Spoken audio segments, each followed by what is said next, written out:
Before we start, let's all pray. Bago pa tayo magsimula, tayo pong lahat po ay manalangin.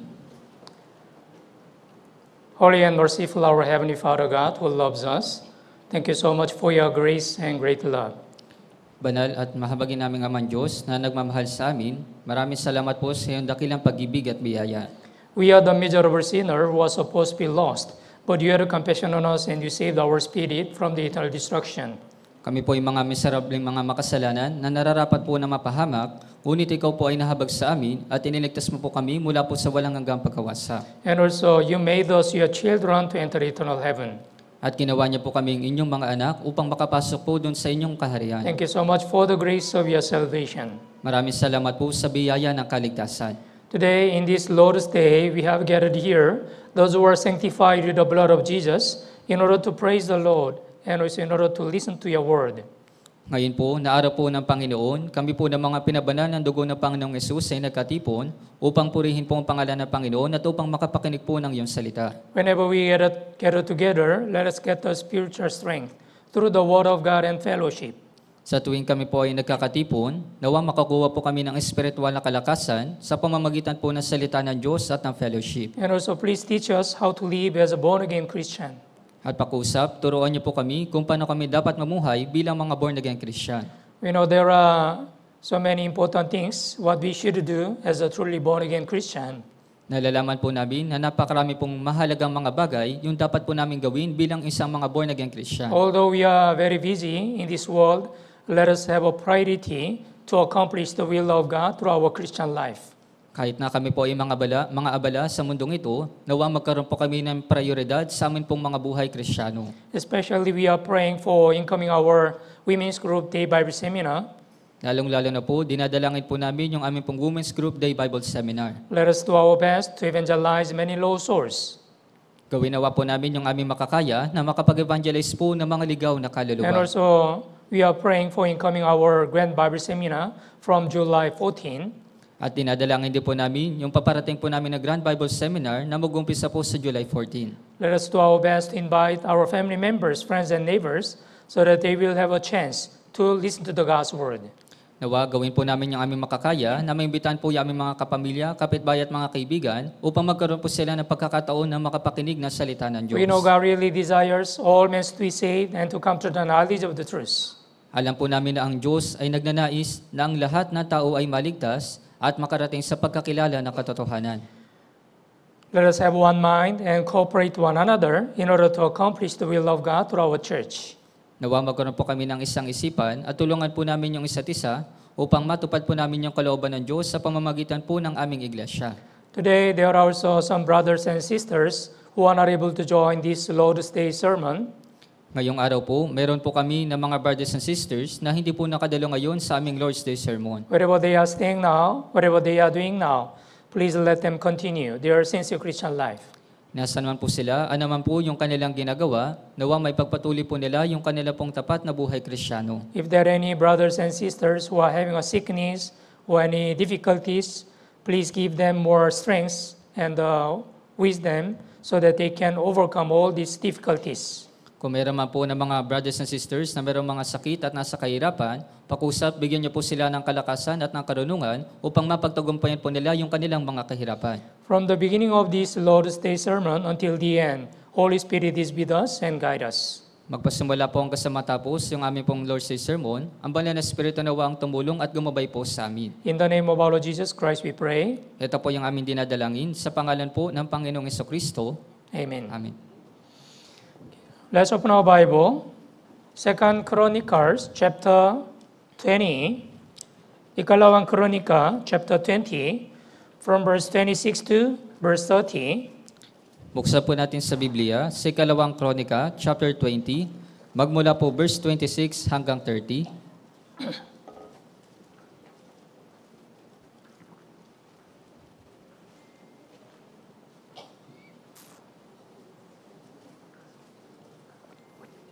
Ikalawang Kronika chapter 20 from verse 26 to verse 30.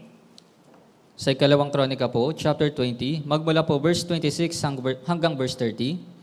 Okay, babasahin ko po. Nang ika-4 na araw, sila'y nagtipon-tipon sa libis ng Beraka, sapagkat do'y pinuri nila ang Panginoon. Kaya't ang pangalan ng dakong iyon ay tinawag na libis ng Beraka hanggang sa araw na ito. Pagkatapos sila'y bumalik, bawat lalaki ng Juda at Jerusalem at si Jehoshaphat sa unahan nila, pabalik sa Jerusalem na may kagalakan, sapagkat sila'y pinapagkatuwa ng Panginoon sa kanilang mga kaaway. Sila'y dumating sa Jerusalem na may mga salteryo, alpa at mga trompeta patungo sa bahay ng Panginoon. At ang takot sa Diyos ay dumating sa lahat ng mga kaharian ng mga bansa nang kanilang mabalitaang ang Panginoon ay nakipaglaban sa mga kaaway ng Israel. Kaya't ang kaharian ni Jehoshaphat ay naging tahimik sapagkat binigyan siya ng kanyang Diyos ng kapahingahan sa palibot. Okay, as you know well, there are many names of Baali in the Bible. Kaya po nang nalalaman ninyo, napakarami po mga pangalan po ng libis o ng lambak dito po sa Biblia. And some Baalis have an important meaning. At yung ilan po mga libis, meron po itong mga mahalagang kahulugan. What kind of Baalis in the Bible? Kaya ano pong uri ng mga libis dito po sa Biblia? If you look at Psalms 23, the valley of shadow of death. Kaya kung titinan po ninyo sa mga awit 23, yung libis ng lilim ng kamatayan. Yeah, though I walk through the valley of shadow of death, I will fear no evil, for you are with me. Bagaman ako'y lumakad sa libis ng lilim ng kamatayan, wala akong katatakutang kasamaan. And also you may know the valley of Achor. At marahil nalalaman po ninyo yung libis po ng Akor. When the Israelites conquer the Jericho wall, God commanded, do not take anything from the Jericho. Kaya nang nilupig po, nang sinako po ng mga Israelita, yung pader po ng Jericho, inutos po ng Diyos na wag po silang kukuha ng anumang bagay mula po dun sa Jericho. But Achan was coveted, and he took the beautiful Babylonian garment and 200 shekels of silver and wedge of gold. Ngunit si Akan, siya po ay nagnasa at kinuha niya po yung magandang kasuotan ng Babylonia at kumuha po siya ng 200 siklo na pilak at ginto. Because of this sin, Achan and his family were stoned in the valley of Achor.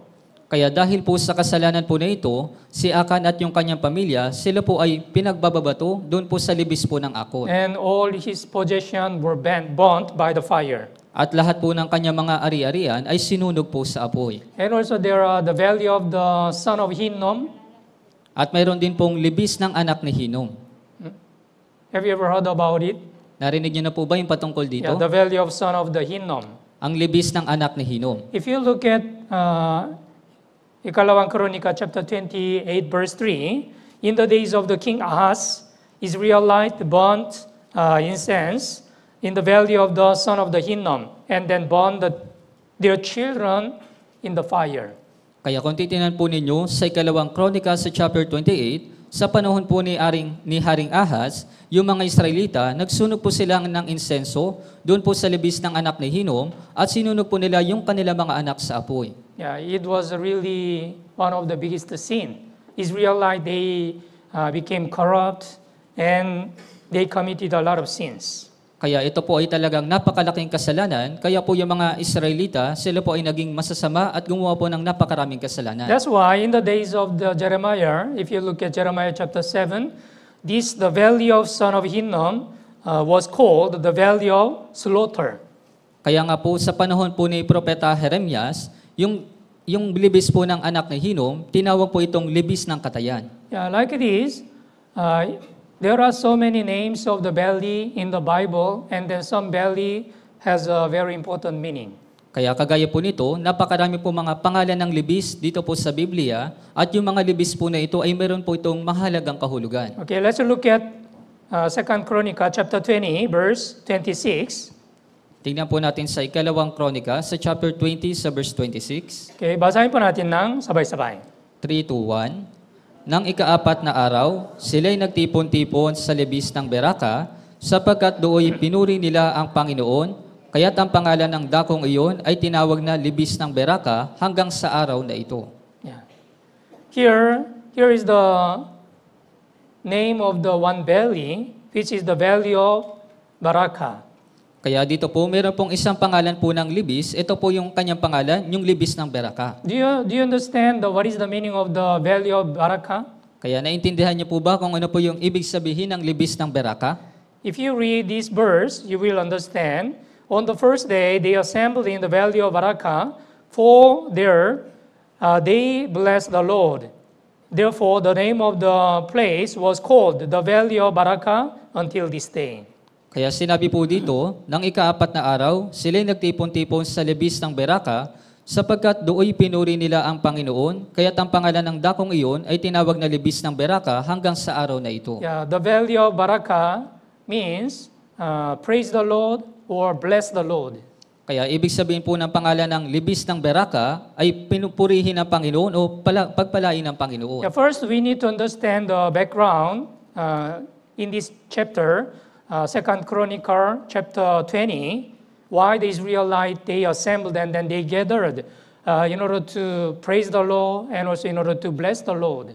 Kaya kailangan po nating malaman yung background po dito po sa 2 Chronicle sa chapter 20, kung bakit po yung mga Israelita, sila po ay nagtipon para pupurihin yung Panginoon. In the days of the king Jehoshaphat, if you look at 2 Chronicle chapter 20, verse 1, it happened after this day, the people of Moab and with the people of Ammon and other with them beside the Ammonites came to battle against Jehoshaphat.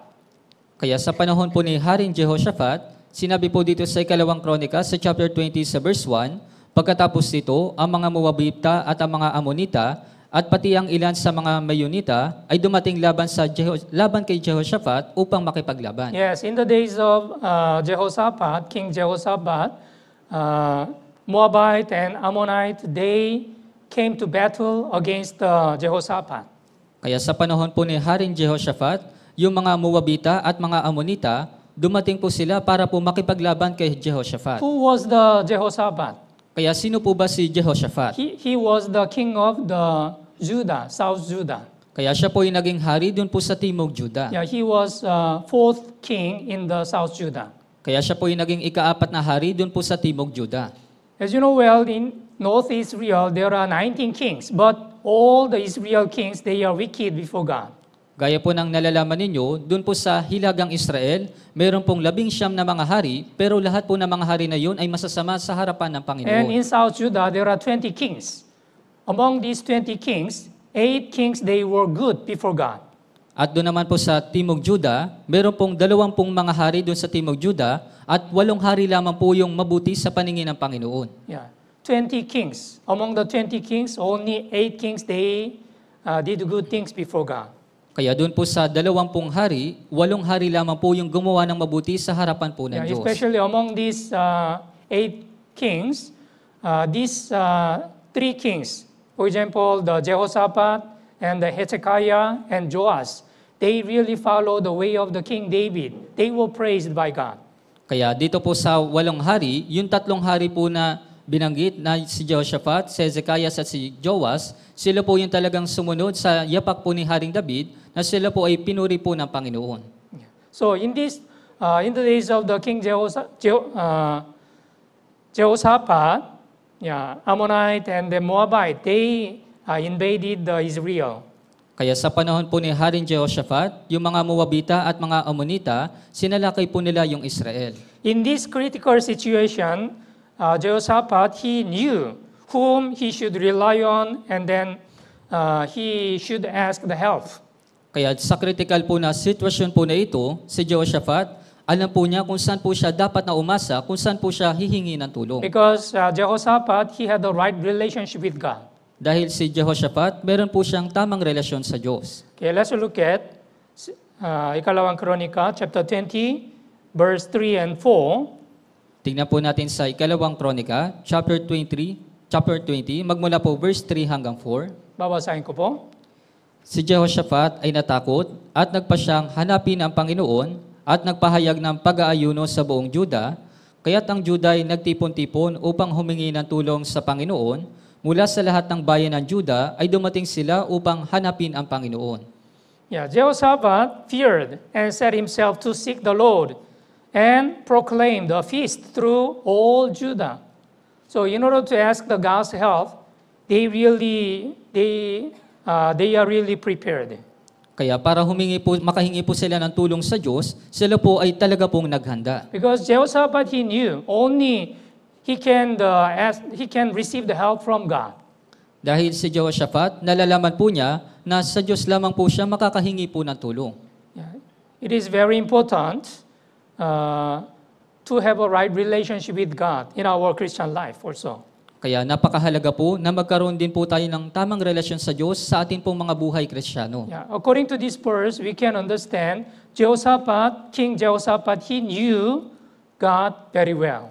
Kaya ayon po sa mga talata po na ito, itong si Haring Jehoshaphat, talagang kilala po niya yung Panginoon. Yeah, he knew who is God. Kaya kilala niya po kung sino po yung Diyos. You know, the to believe is connected with to know. Kaya nalalaman po ninyo na yung paniniwala, konektado po ito sa What pagkaalam. does it mean? If you do not know who is God exactly, you cannot believe in Him.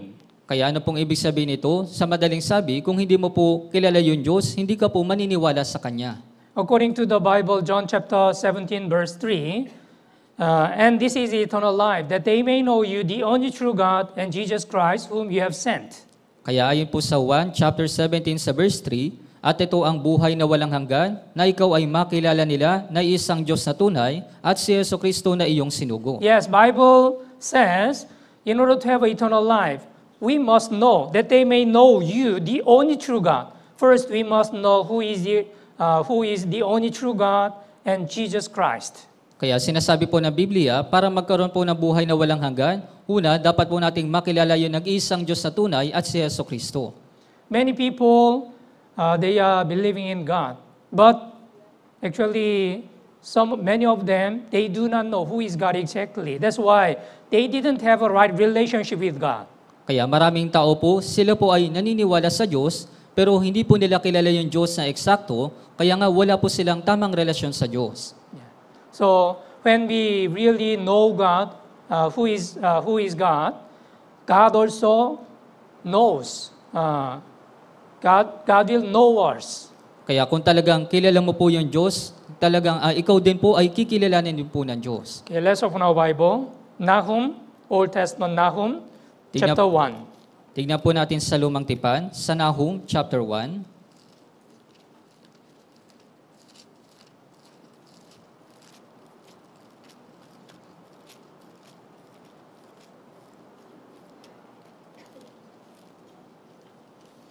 Nahum chapter 1, verse 7. Sa Nahum chapter 1, dito po sa verse 7, Okay, basahin po natin ng sabay-sabay. 3-1, ang Panginoon ay mabuti, isang muog sa araw ng kaguluhan, at nakikilala niya ang mga nanganganlong sa Kanya. Yeah, the Lord is good, a stronghold in the day of trouble, and He knows those who trust in Him. Kaya sinabi po, ang Panginoon ay mabuti, isang muog sa araw ng kaguluhan, at nakikilala niya ang mga nanganganlong sa Kanya. Yes, God knows us, whether we really trust in Him or not. Opo, talagang kilala po tayo ng Diyos kung tayo po ay nagtitiwala sa Kanya o hindi. King Jehoshaphat also had the right relationship with God. He really served God very well. That's why Jehoshaphat was known by God. Kaya si Jehoshaphat, talagang kilala niya po yung Diyos, kaya mabuti niya pong pinaglingkuran yung Diyos, kaya siya rin po ay kilala din po ng Diyos. Yes. Why the Jehoshaphat, he asked the help from God. Kaya bakit po ba si Jehoshaphat, bakit po siya humingi ng tulong mula sa Diyos? If you look at the history of Israel, when the Israelites, they are far from the God, whenever they have some problem, they were trying to ask the help from other strong nations. Kaya kung titinan po ninyo yung kasaysayan po ng Israel, sa tuwing napapalayo po sila mula sa Diyos at nagkakaroon po sila ng problema, sinusubukan po nilang humingi ng tulong mula sa ibang mga malalakas sa bansa. Yeah, they went down to the Egypt in order to ask their help. Kaya bumaba po sila doon po sa Ehipto para makahingi po sila ng tulong. But only God can really save the Israelites from the difficulties. Pero yung Diyos lamang po yung talagang makakapagligtas po sa mga Israelita mula po sa kanilang kahirapan. Let's open our Bible. Unang Timoteo chapter 6. Tingnan po natin sa unang Timoteo sa chapter 6.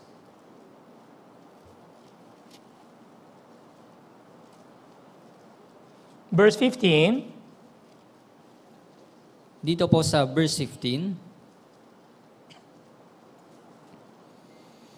Unang Timoteo, chapter 6, verse 15. sa unang Timoteo, chapter 6, dito po sa verse 15, Okay, basahin po natin ng sabay-sabay.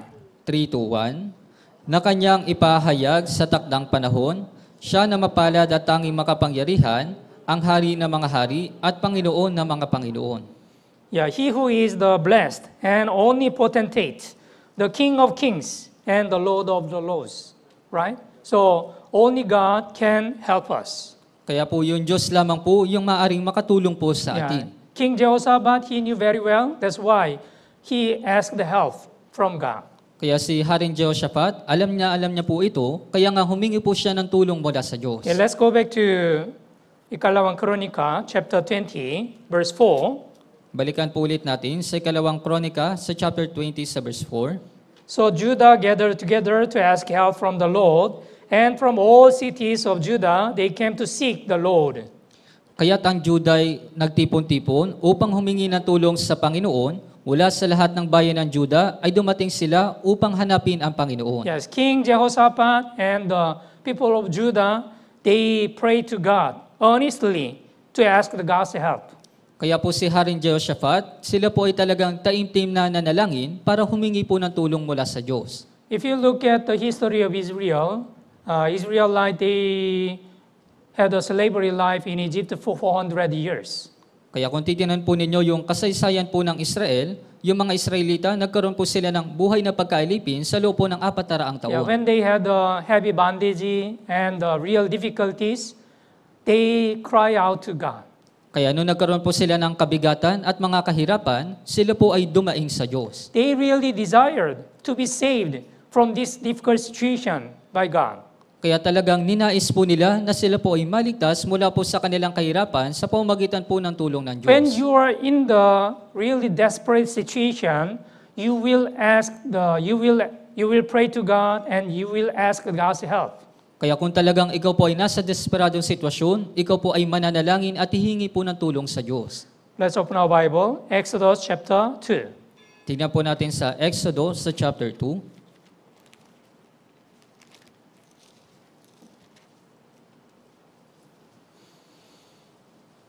Verse 23, 24. Magmula po verse 23 hanggang 24.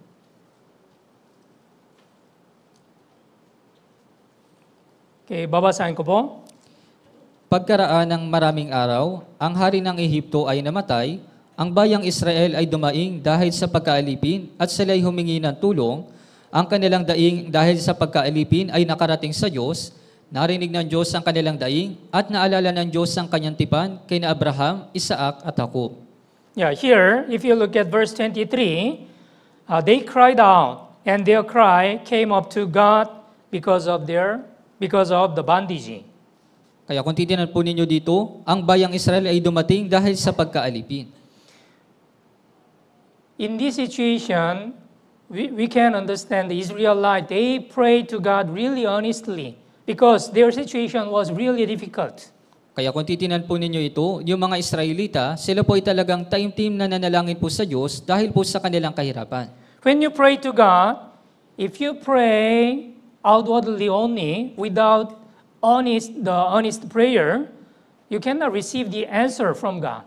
Kaya kapag kayo po ay nananalangin sa Diyos sa panlabas lamang, ngunit nang wala pong katapatan, hindi po sasagutin ng Diyos yung inyong panalangin. Yeah, there are many Christians who are praying, but we need to check how we are praying to God. Kaya maraming mga Kristiyano po, sila po ay nananalangin, pero kailangan po natin suriin kung paano po tayo nananalangin sa Diyos. In this situation, for example, in the days of the King Jehoshaphat, when the Ammonite and then Moabite invade to battle against the Jehoshaphat, in this critical situation, he really prayed to God honestly. Kaya po sa sitwasyon po na ito, nang sinalaki po sila ng mga Moabita at ng mga Amonita, ito pong si Haring Jehoshaphat, talagang sa critical po na sitwasyon, siya po ay talagang nanalangin po sa Diyos. Yeah. Nowadays, it is also same. First, in order to get the answer about our prayer, first we must have the right relationship with God. Yeah, we must be born again. It means we should become the children of God. Kaya parehas din naman po sa panahon natin ngayon, para makakuha po tayo ng kasagutan mula sa Diyos, dapat po tayong magkaroon ng tamang relasyon sa Diyos, dapat po tayong maipanganak na muli, dapat po tayong maging anak ng Diyos. And number 2, when we pray to God, we should pray to God honestly. At pangalawa po, kapag tayo po ay nananalangin sa Diyos, dapat po tayong manalangin ng taimtim. But there are some Christians who are praying just, for example, formally or outwardly. Pero may ilang po mga Kristiyano, sila po ay nananalangin lamang po ng formal at sa panlabas lamang. Yeah. Superficial, the prayer, it is not effective. Kaya po yung mga pananalangin po sa panlabas, hindi po ito epektibo. Yeah. Like Israelite, when they cry out to God, they really pray to God honestly. They really supplicate to God. Kaya kagaya po ng mga Israelita, nang sila po ay dumaing sa Diyos, sila po ay nanalangin po sa Diyos, sila po ay tinustusan po ng Diyos. Let's open our Bible, Awit 86. Tingnan po natin sa Awit 86.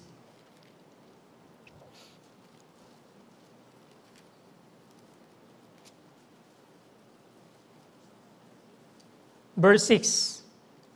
Dito po sa verse 6. Verse 6 and 7. Sa verse 6 po hanggang 7. Okay, basahin po natin ng sabay-sabay. 3, 2, 1.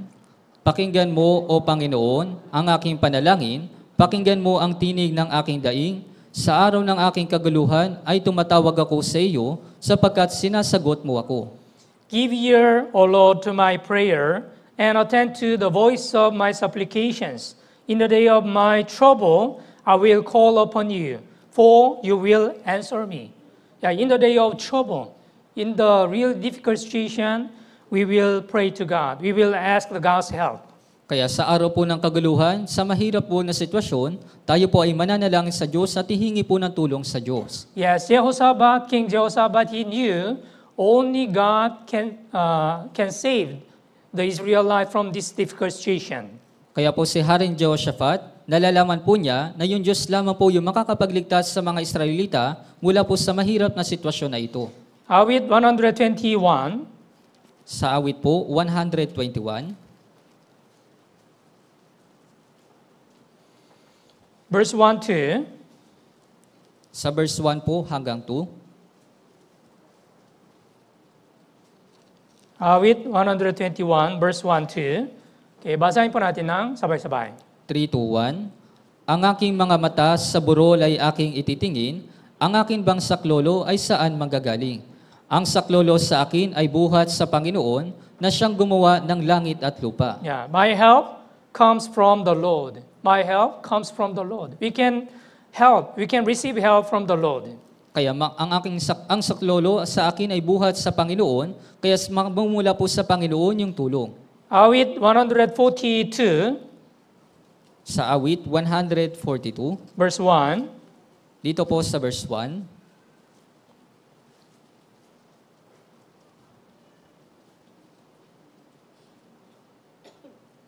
Awit 142, verse 1. Basahin po natin ng sabay-sabay. 3, 2, 1. Ako'y dumadaing ng aking tinig sa Panginoon, sa pamamagitan ng aking tinig ay sumasamo ako sa Panginoon. Yeah. I cry out to the Lord with my voice. With my voice to the Lord I will make my supplication.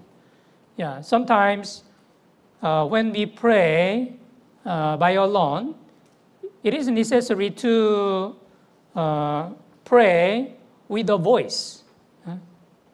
Kaya po minsan, kapag tayo po ay nananalangin na mag-isa, kinakailangan po na dapat po tayo na manalangin na mayroon pong boses. In the church, when we pray together, maybe if you pray with a voice, maybe it will disturb others. But in your house, when you pray by alone, sometimes it is necessary.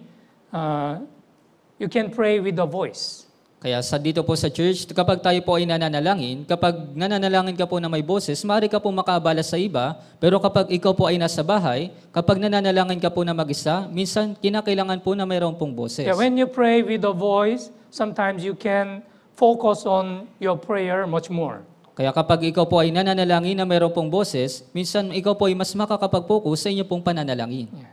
Okay, let's go back to Ikalawang Kronika, chapter 20. Balikan po natin sa ikalawang Kronika sa chapter 20.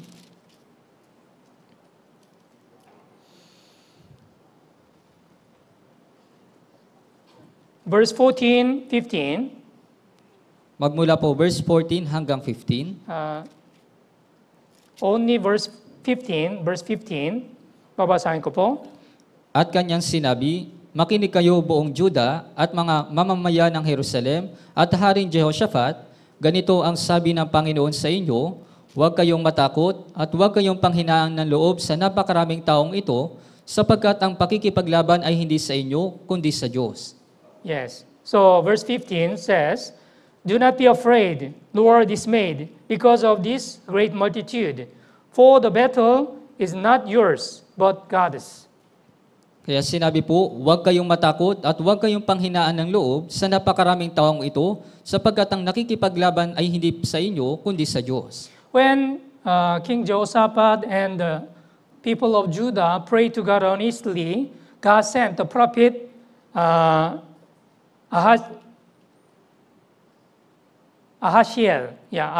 Jahaziel. So he delivered the message of God. Do not be afraid, nor dismayed, because of the great multitude, for the battle is not yours, but God's. Kaya po nung nanalangin po sina Jehoshaphat at yung mga tao po ng Juda, nagsugo po yung Diyos ng propeta na si Propeta Jahaziel at siya po ay nagbigay po ng mensahe mula po sa Diyos na huwag kayong matakot at huwag kayong panghinaan ng loob. If you look at the life of the King David, we know the King David, he really obeyed to the God's word. Kaya kung titingnan po natin, yung buhay po ni Haring David, si Haring David, siya po ay talagang sumunod sa salita ng Diyos. That's why he became very prosperous. Kaya nga po siya po ay talagang naging masagana. Whenever King David fight with other enemies, God helped David. That's why he was able to achieve the victory. Kaya sa tuwing nakikipaglaban po si Haring David sa kanya pong mga kalaban, siya po ay tinutulungan po ng Diyos, kaya nagagawa niya po na magkamit ng tagumpay. Unang Kronika, chapter 11. Sa unang Kronika, sa chapter 11,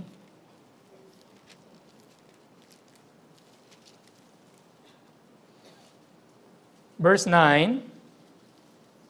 dito po sa verse 9, Unang Kronika, chapter 11, verse 9. sa unang Kronika, chapter 11, sa verse 9, Okay, basahin po natin ng sabay-sabay. 3-1, si David ay patuloy na naging dakila sapagkat ang Panginoon ng mga hukbo ay kasama niya. Then David went on and became great, and the Lord of hosts was with him. Yeah, so how the King David, he was able to receive the God's help because he really obeyed to the God's word and he followed the God's commandment. Kaya paano po nagawa ni Haring David na makahingi po ng tulong mula po sa Diyos dahil siya po ay talagang sumunod po sa Diyos. Yes, this is the reason King Jehoshaphat also, he received the God's help because he obeyed to the God's word.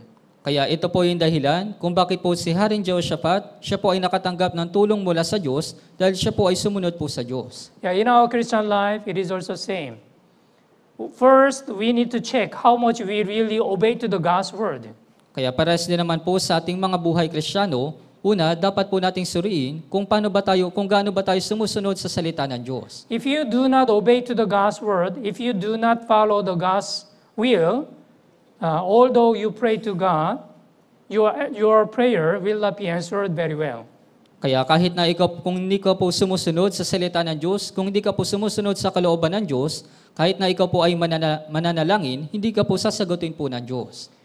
Let's open our Bible, Matthew chapter 18. Tingnan po natin sa Mateo chapter 18.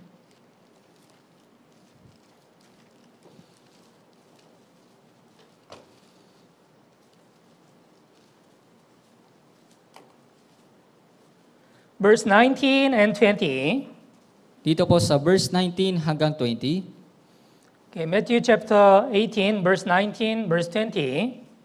Sa Mateo chapter 18, magmula po verse 19 hanggang 20. Basahin po natin ng sabay-sabay. 3-1, sinasabi ko rin naman sa inyo na kapag nagkasundo ang dalawa sa inyo sa lupa, tungkol sa anumang bagay na kanilang hinihiling, ay gagawin para sa kanila ng aking Ama na nasa langit. Sapagkat kung saan nagkakatipon ang dalawa o tatlo sa aking pangalan, ay naroroon ako sa gitna nila. Yeah, here, if two of you agree on earth concerning anything that they ask, it will be done for them by my Fathers in heaven. Yeah, it will be done. If we pray together on the important things, God will listen and then God will answer to your prayer. Kaya kung tayo po ay mananalangin ng sama-sama sa mga mahalaga pong mga bagay, sasagutin po ng Diyos yung atin pong mga panalangin. Verse 20, for where two or three are gathered together in my name, I am there in the midst of them. At dito po sa verse 20, sapagkat kung saan nagkakatipon ang dalawa o tatlo sa aking pangalan, ay naroroon ako sa gitna nila. So we should know who are they, these two or three. Kaya dapat po nating malaman, sino ba itong dalawa o tatlo? These two or three, they are truly born-again Christian. Kaya ito pong dalawa o tatlo, sila po yung mga born-again Christian. And these two or three, they are really devoted to God. They are really living for God's glory. At ito pong dalawa o tatlo, talagang sila po ay tapat sa Diyos at sila po ay talagang namumuhay para po sa kaluwalhatian ng Diyos. Yes, this is the condition. When you really obey to the God's word and when you are really living for the God's glory, your prayer will be answered. Kaya ito po yung kondisyon, kung ikaw po ay susunod sa salita ng Diyos at mabubuhay para po sa kaluwalhatian ng Diyos, yung panalangin mo po ay sasagutin. Sometimes when the brothers and sisters, they have a testimony, they are wondering, they are praying to God, but why their prayer are not answered? Kaya minsan po, nagkakaroon po ng mga testimony o patotoo yung mga brothers and sisters, kapag sila po ay nananalangin, bakit wala pong kasagutan? In this situation, we need to check the condition of ourselves. Kaya sa kondisyon po na ito, kailangan po nating suriin po yung ating mga sarili. John chapter 15. Sa Juan po, sa chapter 15.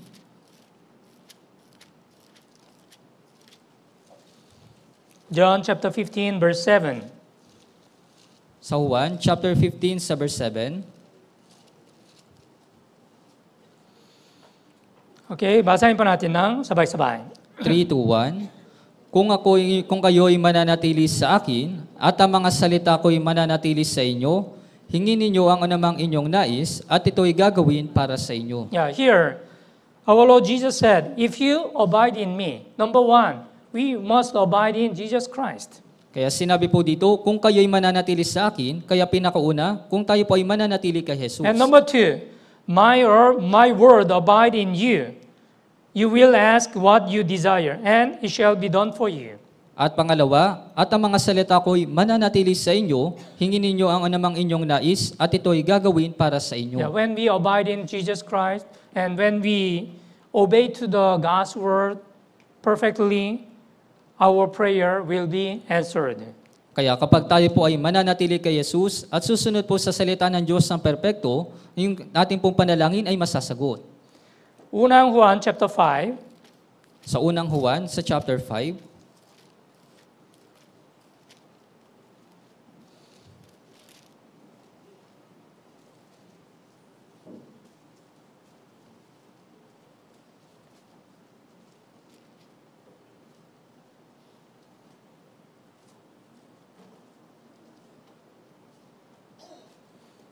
Verse 14, 15. magmula po verse 14 hanggang 15, Okay, basahin po natin ng sabay-sabay. 3, 2, 1.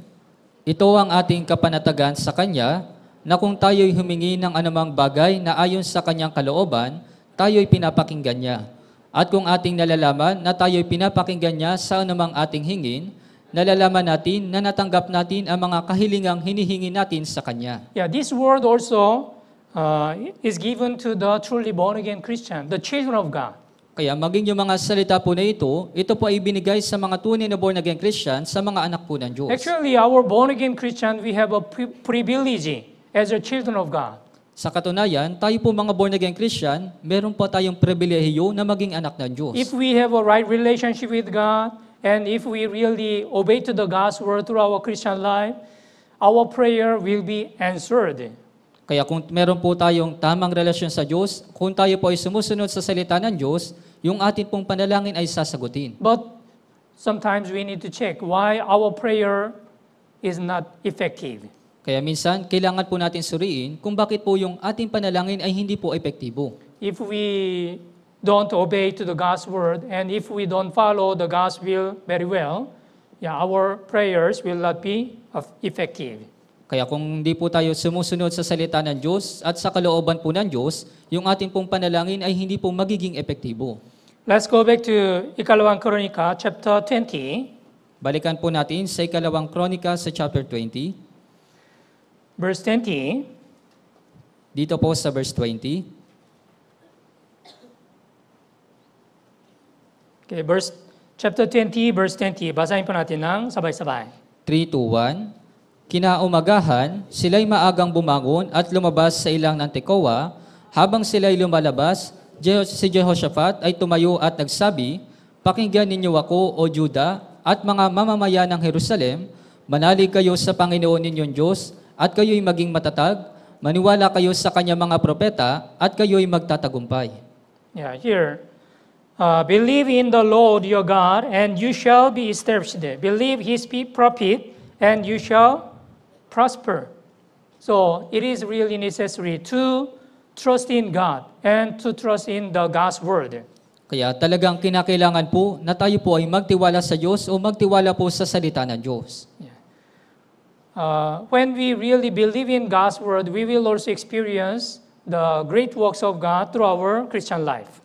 Kaya kung tayo po ay maniniwala po sa salita po ng Diyos, mararanasan din po natin yung mga dakilang gawa po ng Diyos sa ating pong buhay Kristiyano. You may know the story, if you look at Matthew chapter 13, Jesus Christ did not do the wonders or many miracles in his hometown, the Nazareth.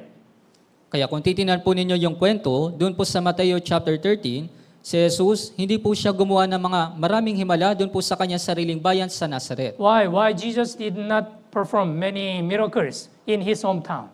Kaya bakit po ba hindi na gumawa ng maraming mga himala si Jesus sa kanya pong sariling bayan? Bible says, the people in the Nazareth, they did not believe in Jesus Christ. Sinasabi po ng Biblia na yung mga tao sa Nazareth, hindi po sila sumasampalataya kay Jesucristo. Matthew chapter 13, Sa Mateo po, sa chapter 13,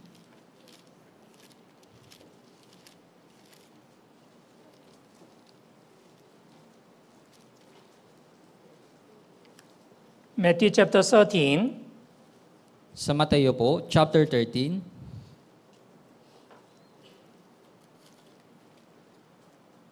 verse 58.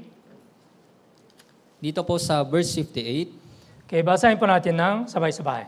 3 to 1, At hindi siya gumawa roon ng maraming gawang makapangyarihan dahil sa kawalan nila ng pananampalataya. He did not do many mighty works there because of their unbelief. The Nazareth was the hometown of the Jesus. He was born in Nazareth, but the people of the Nazareth, they did not believe in Jesus. Kaya yung Nazareth po, dito po yung lugar kung saan ipinanganak po si Jesus at ito po yung kanyang sariling bayan, pero yung mga tao po sa Nazareth, hindi po sila sumasampalataya kay Jesus. In our Christian life, it is also same. When we really trust in God's word, when we really believe in God's works, we can also experience the great works of God through our Christian life. Kaya parehas din naman po sa ating mga buhay Kristiyano, kung tayo po ay magtitiwala sa Diyos at sasampalataya po sa mga gawa po ng Diyos, mararanasan po natin yung mga dakilang gawa po ng Diyos sa ating pong buhay Kristiyano. The father of the faith, Abraham, when he was called, he really obeyed to the God's word, and then he trusted in God. Kaya yung ama po ng pananampalataya na si Abraham, nang siya po ay tinawag po na Diyos, siya po ay talagang sumunod po sa Diyos. Since he received the promise of God, he was able to receive the promise of God after so many years later. Kaya po nagawa pong matanggap ni Abraham yung pangako po ng Diyos pagkatapos po ng marami pong mga taon. That's why he need the patience. Kaya nga po kinakailangan niya po ng pagtitiis. But he was not moved or he was not shaken because he had a very strong faith. Pero hindi po siya nakilos dahil meron po siyang matibay na pananampalataya. Let's open our Bible, Hebrews chapter 10. Tingnan po natin sa Hebreo chapter 10.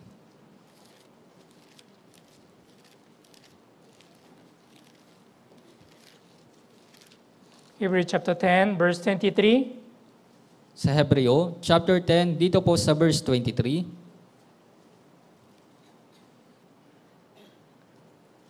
Yeah, let us hold fast the confession of our hope without wavering, for he who promised is faithful. Panghawakan nating matatag ang pagkapahayag ng ating pag-asa na walang pag-aalinlangan sapagkat siya na nangako ay tapat. Yeah, so, in order to receive the promise of God, also, we should not be moved in any situation. We should hold the word of God.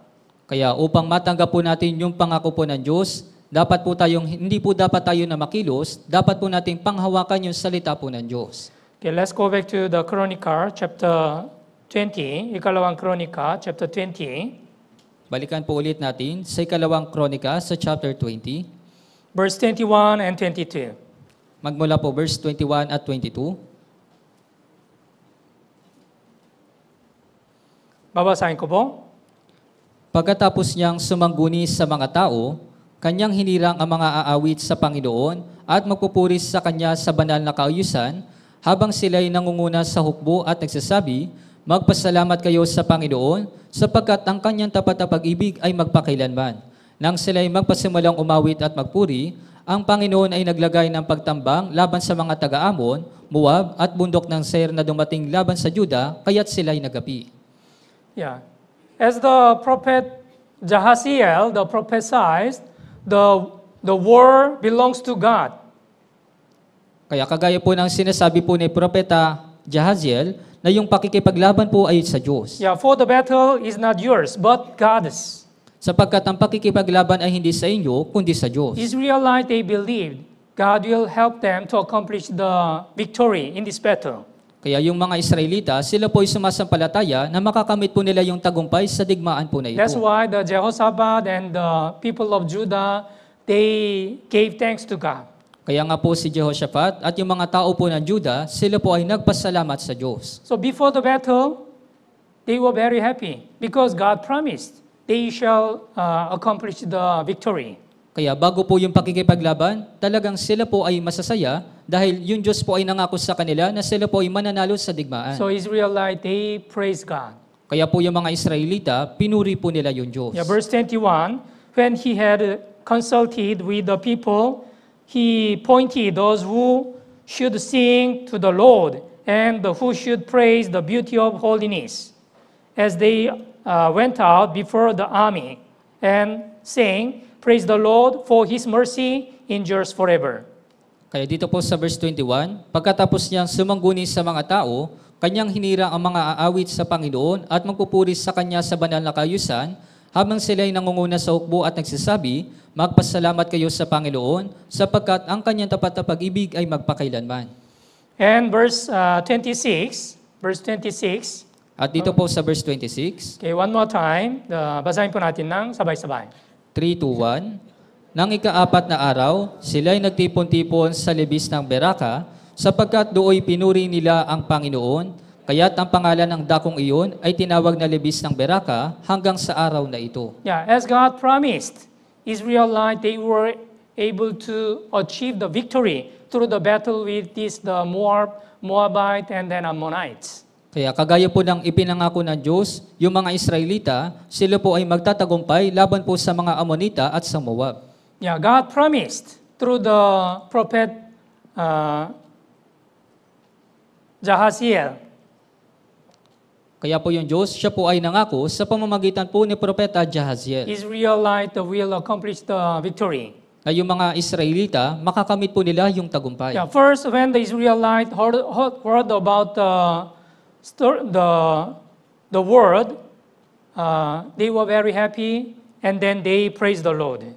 Kaya nung narinig po ng mga Israelita yung mga salita, sila po ay talagang nagalak at sila po ay pinuri po nila yung Panginoon. And Israelite, they were able to accomplish the victory in this battle. At yung mga Israelita, nagawa po nila na magkamit ng tagumpay dito po sa And pakikipaglaban. here, Ikalawang Kronika chapter 20, verse 26, Israelite, they assembled again in order to praise God. At dito po sa Ikalawang Kronika, sa chapter 20, sa verse 26, yung mga Israelita, sila po ay nagtipon-tipon ulit para pupurihin yung Diyos. Yeah, on the first day, they assembled in the valley of Barakah. Nang ikaapat na araw, sila ay nagtipon-tipon sa libis ng Beraka. Yeah, through this story of the valley of Barakah, also our Christian, we should praise the Lord through our Christian life. Kaya sa pamamagitan po ng kwento na ito, dito po sa libis ng Beraka, tayo rin po mga Kristiyano ay dapat po napurihin po yung Diyos. Those who believe God is faithful to keep His promise will give thanks and will praise the Lord always. Kaya doon po sa mga naniniwala sa Panginoon palagi, sa kanyang pangako, sila po ay magpapasalamat sa Panginoon palagi. Our born-again Christian, we were saved by the grace of God. Tayo po mga born-again Christian, tayo po ay naligtas sa biyaya ng Diyos. So, through our Christian life, we need to praise God and we need to give thanks always. Kaya sa pamamagitan po ng ating buhay Kristiyano, dapat po nating palaging purihin at pasalamatan po yung Diyos. Unang Thessalonica chapter 5, Sa unang Tesalonica po, sa chapter 5, verse 16 to 18. magmula po verse 16 hanggang 18. Unang Thessalonica chapter 5, from verse 16 to verse 18. Sa unang Tesalonica po, sa chapter 5, magmula po verse 16 hanggang 18. Okay, basahin po natin ng sabay-sabay. 3 to 1. Magalak kayong lagi, manalangin kayong walang patid, sa lahat ng bagay ay magpasalamat kayo, sapagkat ito ang kalooban ng Diyos kay Kristo Jesus para sa inyo. Rejoice always. Pray without ceasing. In everything, give thanks. For this is the will of God in Christ Jesus for you. Right? So, truly born-again Christian, although we have some difficulties or some problems, we should rejoice always. Kaya po mga tunay na born-again Christian, kahit na meron po tayong mga kahirapan at mga problema, dapat po tayong magalak palagi. And also we should pray without ceasing. At dapat din po tayong manalangin ng walang patid. And in everything, give thanks. At sa lahat ng bagay, tayo po ay magpasalamat. Yeah. Only the one reason that our Lord save us, we can praise the Lord and also we can give thanks to the Lord. Kaya yung tanging dahilan lamang po para yung magagawa po natin sa Panginoon ay yung magpasalamat po at purihin po yung Panginoon. So as a born-again Christian, we need to check our Christian life, whether we really give thanks and then we really praise God through our Christian life or not.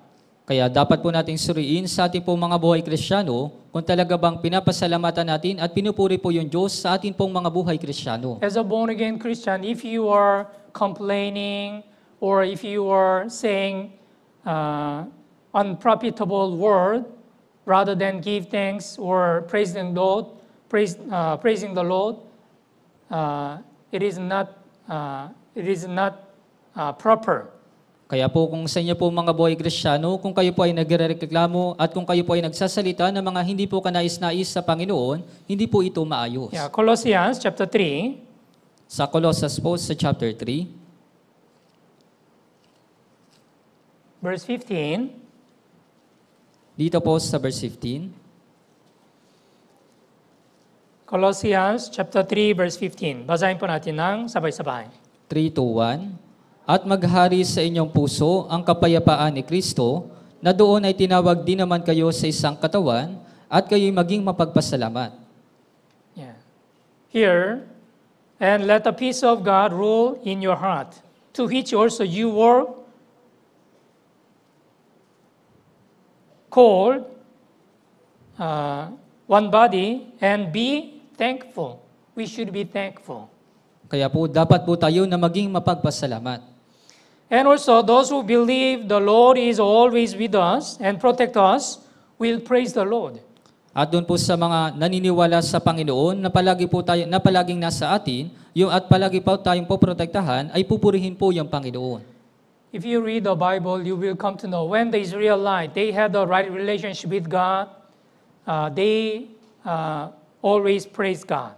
Kaya kung babasahin niyo po yung Biblia, kapag yung mga Israelita ay nasa tamang relasyon po sa Diyos, pinupuri po nila yung Diyos. Unang Kronika, chapter 16, Sa unang kronika po, sa chapter 16,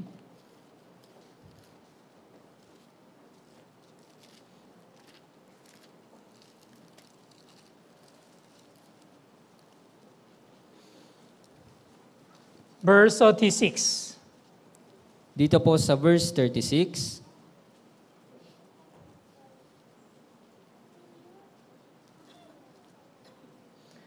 From verse 34 to 36.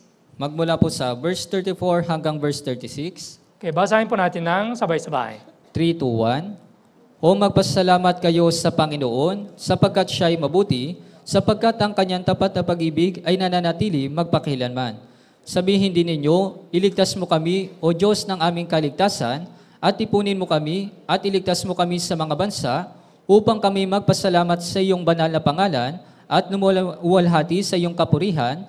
Purihin ang Panginoon, ang Diyos ng Israel, mula sa walang pasimula hanggang sa walang hanggan, at sinabi ng buong bayan, Amen, at pinuri ang Panginoon. Yes.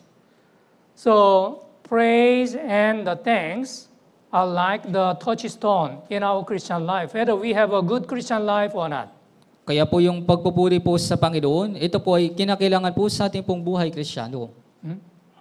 So, you need to check yourself how you praise the Lord through your Christian life or how you give thanks to the Lord.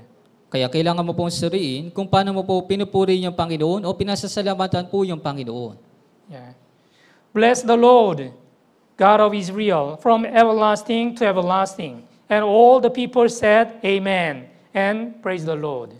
Purihin ang Panginoon, ang Diyos ng Israel, mula sa walang pasimula hanggang sa walang hanggan, at sinabi ng buong bayan, Amen, at pinuri ang Panginoon. Yes, this is also one of the reasons why we were saved and also why we were called as His people to praise God, to praise the Lord.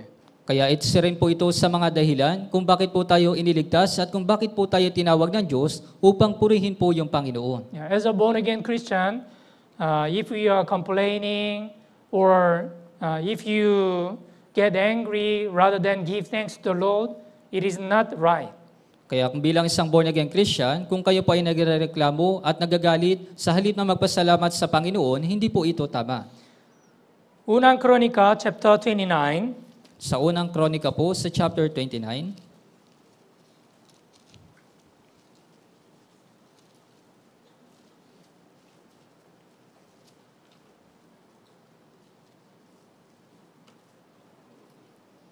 verse 10. dito po sa verse 10, Unang Kronika, chapter 29, verse 10. sa unang kronika, chapter 29 sa verse 10, Basahin po natin ng sabay-sabay. 3, 2, 1. Kaya't pinuri ni David ang Panginoon sa harap ng buong kapulungan at sinabi ni David, Purihin ka, O Panginoon, ang Diyos ni Israel na aming Ama, magpakailan-kailanman.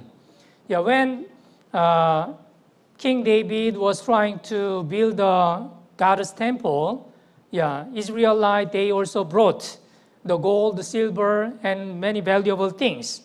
They brought everything by willingly.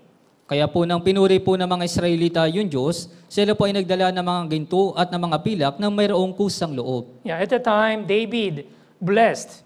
Therefore, verse 10, Therefore David blessed the Lord before all the assembly. And David said, Blessed are you, Lord, God of Israel, our Father, forever and ever. Kaya dito po sinabi sa verse 10, Kaya't pinuri ni David ang Panginoon sa harap ng buong kapulungan at sinabi ni David, Purihin ka, O Panginoon, ang Diyos ni Israel na aming Ama, magpakailanman, kailanman. Yeah. So, through our Christian life, we also need to check how much we are praising the Lord and how much we are giving thanks. Kaya sa pamamagitan po ng ating buhay Kristiyano, kailangan din po nating suriin kung paano po natin pinupuri at pinasasalamatan po yung Panginoon. Awit 34, Sa awit 34,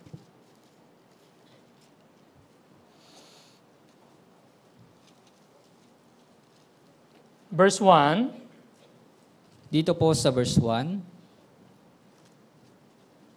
Awit 34, verse 1. Sa awit 34 sa verse 1. Okay, basahin po natin ng sabay-sabay.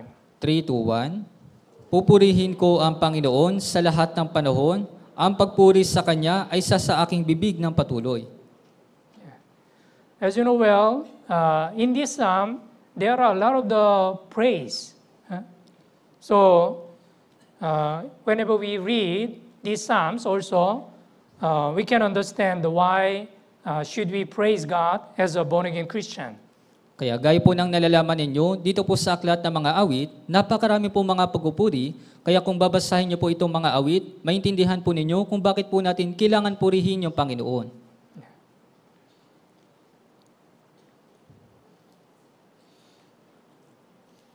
Awit 100.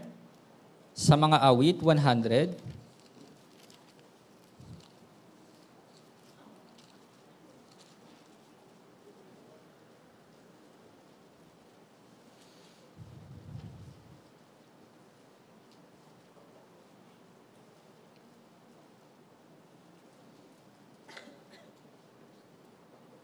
From verse 1 to verse 5, Magmula po sa verse 1 hanggang sa verse 5. okay, basahin po natin ng sabay-sabay. 3, 2, 1. Sumigaw kayo na may kagalakan sa Panginoon, lahat ng mga lupain. Maglingkod kayo sa Panginoon na may kagalakan. Magsilapit kayo sa kanyang harapan na may awitan. Kilalanin ninyo na ang Panginoon ay Diyos. Siya ang lumalang sa atin at tayo'y Kanya. Tayo'y Kanyang bayan at mga tupa ng Kanyang pastulan. Magsipasok kayo sa kanyang mga pintuan na may pagpapasalamat at sa kanyang mga bulwagan na may pagpupuri. Magpasalamat kayo sa kanya at purihin ninyo ang pangalan niya sapagkat ang Panginoon ay mabuti, ang kanyang tapat na pag-ibig ay magpakailanman at ang kanyang katapatan ay sa lahat ng salinlahi. We have gathered here in order to praise the Lord and also in order to give thanks to the Lord. Kaya tayo po ay nagtitipon dito ngayon upang purihin po yung Panginoon at upang pasalamatan po yung Panginoon. Yeah, truly born-again Christian, they shall never forget the grace of the Lord and love of the Lord. Kaya po mga tunay na born-again Christian, hindi po nila kailanman makakalimutan yung biyaya at pag-ibig po ng Panginoon. Yeah, like this, Ikalawang Kronika chapter 20, the value of the Baraka, the life of the born-again Christian, we should praise the Lord and we should give thanks to the Lord. Kaya sa pamagitan po ng kwento na ito, dito po sa libis po ng Beraka, yung ating pong mga buhay na mga Kristiyano ay dapat po napurihin po yung Panginoon. Awit 147. Sa awit 147.